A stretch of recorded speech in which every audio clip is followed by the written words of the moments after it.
Hi, this is Miss Wright again, and I wanted to talk a little bit next about the attendance procedures. And so I'm back in the syllabus, found again from the homepage of their Canvas Science page. And this should be in every teacher's syllabus for every course they take. But let me just go down to the attendance policies. Okay, that's all about grades. We went too far. So, as far as the basics for attendance, the students are expected that they would be in class every block they have of every day, and teachers are taking attendance in each block. So, no matter whether it's an elective core class, each teacher takes attendance for their class, just like they do in high school. And then as the homeroom teacher goes back at the end of the day, goes over their whole attendance for the day, and that determines whether they were present for the whole day or not. But what really do they need to know to make sure they're getting marked present for each of their classes? So I'm going to open this document. It's really a lot more than just showing up for the Zoom and the teacher marking down that yes, Bobby showed up for class today. They need to be interacting with us and participating in the actual lesson so we know they're actually there. And they can do that in a lot of different ways.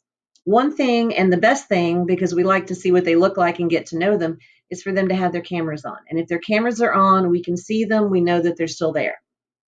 Other than that, when we're doing our question and answer sessions, we may ask them at times to enter their answer in the chat or to click the little raise hand symbol, and then we call on them and they're able to share out loud for the whole class. Other times we might put them in breakout rooms. So they're in a separate room, a virtual room with 5 or 6 other kids working on an activity together.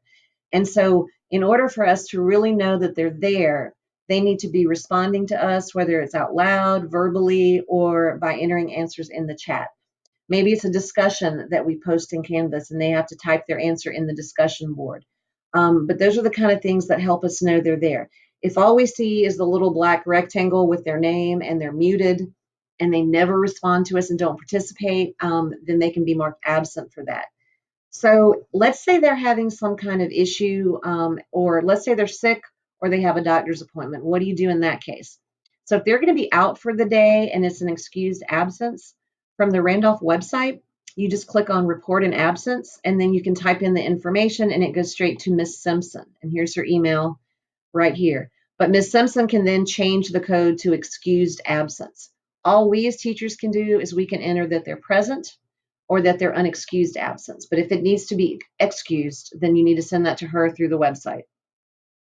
Other than that, the student or the parent can actually, they do need to contact all the teachers and let them know, hey, I'm not going to be there tomorrow for a blah, blah, blah reason. That way we're aware that they're not going to be in class. But that's important for us to know. So, we can double check with Miss Simpson to make sure they get recorded and their absence gets coded correctly. Other than that, if there's an issue with Wi-Fi or the power goes out from some storm or there's some connection issue, same kind of thing, maybe from a cell phone, be sure and email the teachers involved so we know they're having some short-term issue. We can take that into account too. And then these are some other things that we can look for to make sure we count the students as present. If they're not in the Zoom, but they've communicated to us that there's a hardship for whatever the reason is, but then they still are able to submit their work within a day, or we can see them, eventually they get on and they're in Canvas and we see them through Dino, or they're communicating to us with questions about an assignment. We know that they're trying to get the assignment done and they are involved. So even if they weren't in the Zoom, we could look at that and say, hey, you know what? They are present. And then we can change the unexcused absence to being present. But other than that, we do go by who's there in class each day as long as they're participating. Okay, so that's pretty much it for the attendance policy. I believe there's a form if you have any questions that you are able to submit information in the form, and one of the administrators or facilitators can get back to you with an answer to that. Thanks.